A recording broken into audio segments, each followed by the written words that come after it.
다 같이 기도함으로 설교를 시작하겠습니다. 하나님 아버지, 오늘도 이렇게 말씀을 들을 수 있는 귀한 시간을 허락하여 주셔서 감사합니다. 저에게 듣는 귀를 주시옵소서. 우리가 변화를 받아 주님과 동행하며 살게 하여 주시옵소서. 예수님의 이름으로 기도합니다. 아멘. 오늘은 하나님이 예비하신 배우자를 어떻게 만날 수 있는가 라는 제목으로 말씀을 전하겠습니다. 지난주에 사무엘은 자신이 멀쩡히 살아있는데도 불구하고 기가 막힌 대사건을 당했어요. 그것은 자기가 살아있고 또 살아계신 하나님이 계시는데 자기 백성들이 왕을 달라고 떼를 쓰고 난리가 났었습니다. 사무엘은 너무 화가 나고 또 놀랬지만 그래도 하나님에게 어떻게 할까요? 하고 물어보았습니다. 의외로 하나님께서는 아주 쿨하게 그렇게 하라고 말씀하셨습니다. 그러시면서 전능하신 하나님께서는 하나님이 이미 예비하신 지도자 사울과 사무엘을 만나게 하셨습니다. 그런데 제가 궁금해하는 것은 과연 일명식도 없고 어디서 사는 누군지도 모르는데 어떻게 하나님께서 만나게 하셨을까입니다. 그렇다면 마찬가지로 하나님께서 하나님이 예비하신 사울과 사무엘을 만나게 하여 주신 것처럼 우리에게도 전혀 알 수 없지만 하나님이 예비하신 사람을 만나게 해 주신다면, 그렇게만 만나게 해 주신다면 이것만큼 좋은 만남이 있을까요? 하나님께서 하나님이 예비하신 사람을 어떻게 만나게 해 주실까요? 사무엘상 9장 3절입니다. 우리말 성경입니다. 어느 날 사울의 아버지 기스는 자기가 기르던 나귀를 잃어버리자 아들인 사울에게 말했습니다. 종을 데리고 가서 나귀를 찾아오너라. 아멘. 사울이 잃어버린 나귀를 찾아 나서는 것으로부터 사울과 사무엘이 만날 수 있도록 하나님의 인도하심이 시작되었습니다. 상실이라는 말이 있죠. 어떤 사람과 관계가 끊어지거나 헤어진다는 뜻이에요.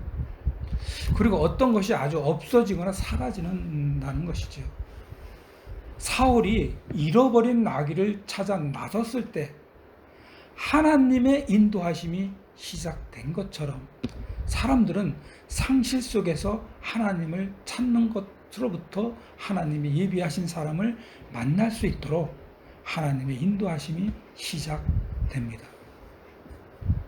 저도 부모님이 돌아가신 후 정말 상상할 수 없을 정도의 상실감 속에 있었습니다.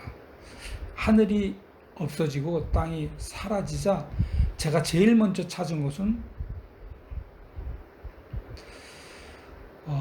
그 어디도 아니고 교회였습니다. 교회에 가서 하나님을 찾았어요. 그리고 그때부터였습니다. 아주 신기하게도 하나님의 인도하심을 늘 느끼면서 살고 있습니다.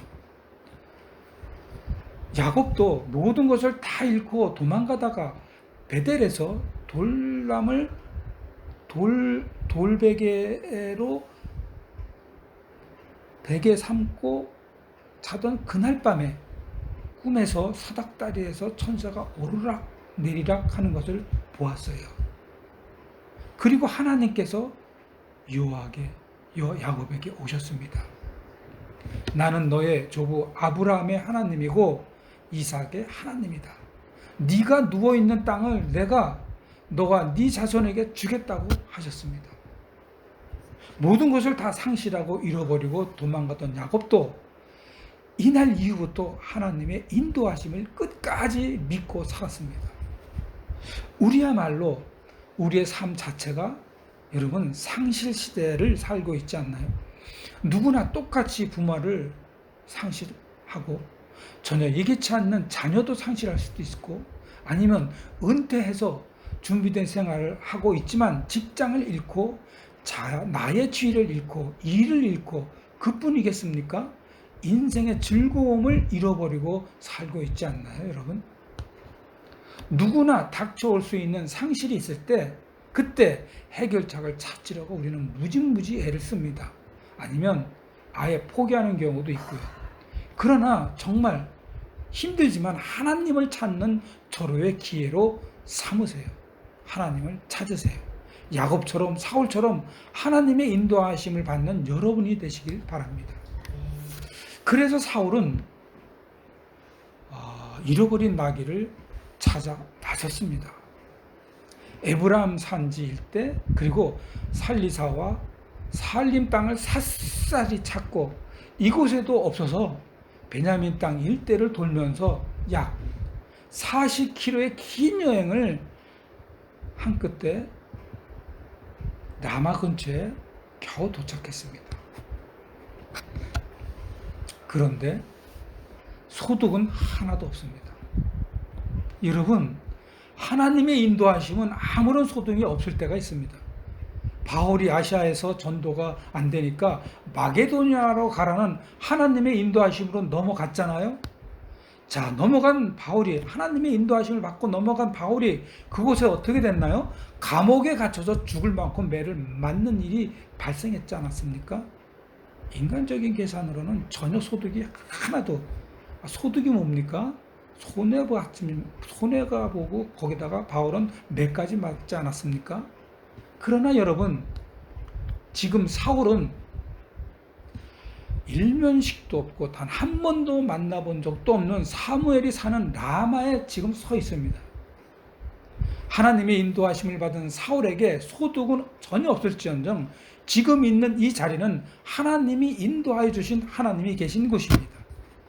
하나님이 인도하심을 잘 따랐는데도 여러분의 자리가 인간적으로 아무런 소득이 없을 수 있습니다. 그러나 여러분이 있는 그 자리가 하나님이 인도하신 자리라면 그곳에 하나님이 계신 곳입니다. 여러분이 지금 죄악의 상황에 있다고 하더라도 하나님이 인도하신 자리라면 그 최악의 상황에 전혀 영향을 받지 않는 하나님이 계신 곳입니다.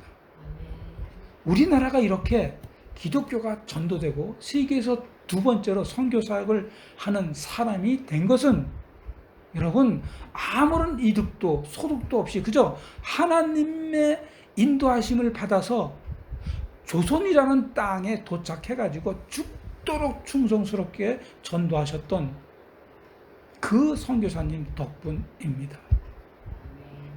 그래서 선교사님의 믿음의 후손인 우리는 엄청나게 발전하여 세계에서 선교 사역을 두 번째로 하는 나라에 지금 살고 있지 않습니까? 여러분도 아무런 소득이 없는 일에 하나님의 일에 충성을 다하고 있다면 여러분 기뻐하십시오. 곧 여러분에게 하나님이 예비하신 사람을 만날 수 있을 것입니다. 자, 나귀도 못 찾고 고생만 잔뜩 하고 아무런 소득도 없는 사울도 사무엘을 만나게 될 것입니다. 드디어 사울은 어디에 도착했다 그랬죠? 라마에 도착했습니다. 사무엘상 9장 14절입니다. 우리말 성경입니다. 그들이 성으로 올라가 안으로 들어갈 때 마침 사울이 산당으로 올라가려고 나오고 있었습니다. 아멘. 사울은 성읍으로 올라가고 있었고 사무엘은 산당으로 가려고 내려오다가 서로 마주보고 그러고 오고 있는 상황입니다. 그런데 이상한 거는 뭡니까? 서로 마주 오고 있는데 자, 사무엘과 사울이 어떻게 서로 알아볼 수가 있을까요? 알아볼 수가 있었을까요? 그 답이 사무엘상 9장 15절과 17절입니다. 우리말 성경입니다. 15절입니다.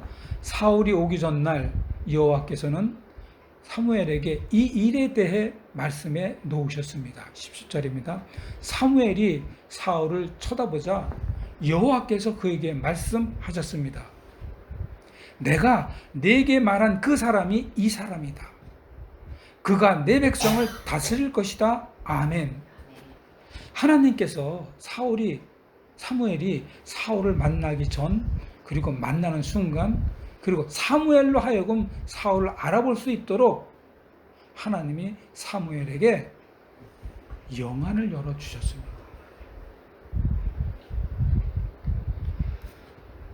우리가 지금 봉독하고 있는 이 성경은요, 성령에 의해서 감동으로 쓰여진 거예요. 자, 그리고 성령님이 우리를 인도하시면 우리의 영안은 반드시 열립니다. 다행히도 여러분, 우리 안에 성령님이 계시잖아요. 고린도전서 6장 10절 상반절이에요. 이것도 우리말 성경입니다.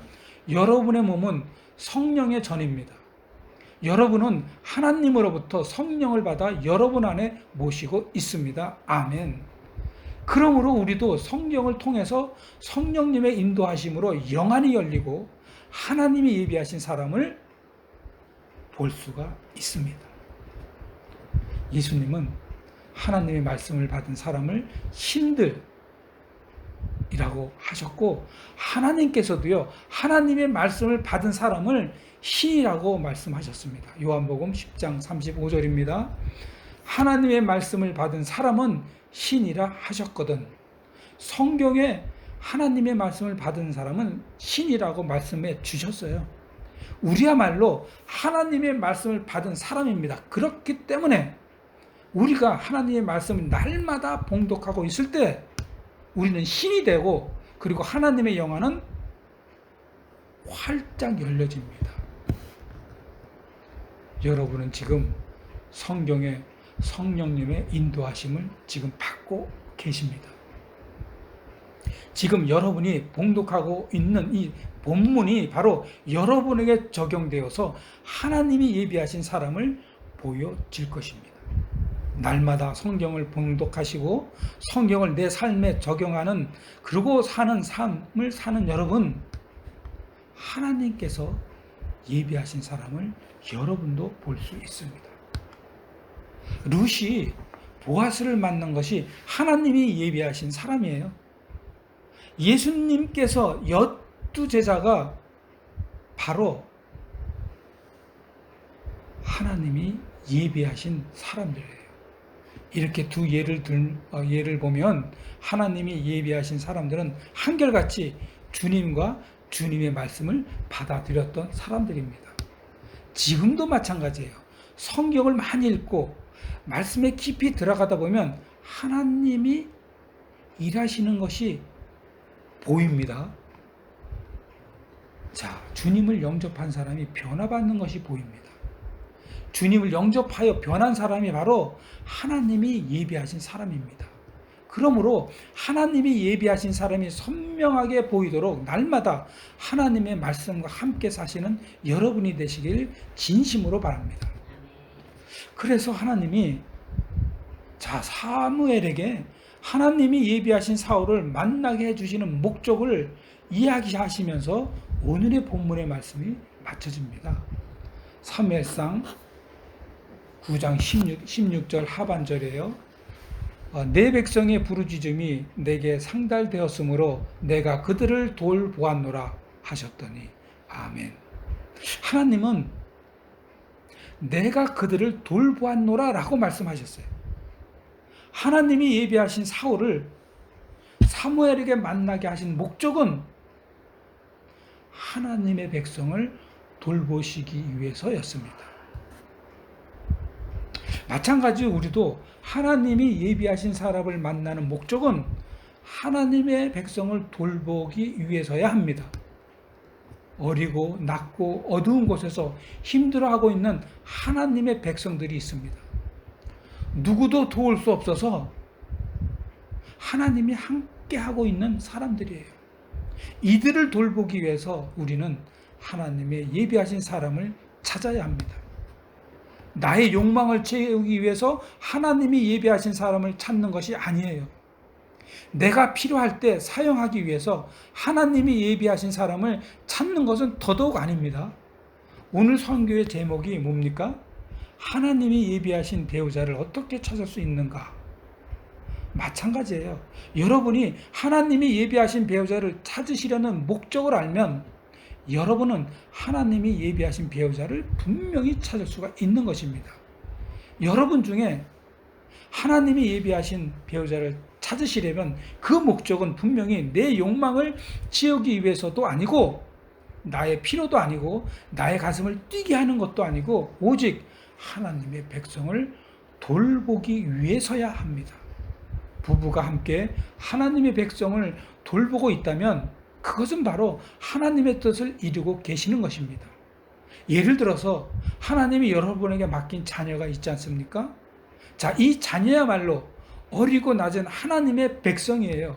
만약에 이 하나님의 백성을 믿음으로 키우지 못해서 사탄에게 뺏겼다면 하나님이 예비하여 주신 배우자를 자신의 욕심과 필요에 사용한 사람입니다. 그러나 사랑하는 성도 여러분, 하나님이 여러분에게 맡긴 자녀와 그리고 여러분과 함께하는 사람을 하나님의 백성으로 잘 돌보아서 하나님이 예비하여 주신 배우자와 사람과 함께 하나님의 뜻을 이루시는 여러분의 되시길 주님의 이름으로 축원합니다. 아멘. 다 같이 기도하겠습니다. 하나님, 사울이 충성을 다하여 하나님의 인도하심을 따라갔지만 사울에게 아무런 인간적 소득이 없었습니다. 그러나 비록 나귀는 찾지 못한 사울이지만 하나님의 인도하심을 따랐을 때 사무엘을 만날 수 있었습니다. 우리도 하나님의 인도하심을 따를 때 우리에게 소득은 없습니다. 그러나 하나님의 인도하심을 충성을 다하여 따라가게 하여 주시옵소서. 그래서 하나님이 예비하신 사람을 만나게 하여 주옵소서. 하나님이 예비하신 배우자도 만나게 하여 주시옵소서. 혹시 하나님이 예비하신 아기도 생기게 하여 주시옵소서.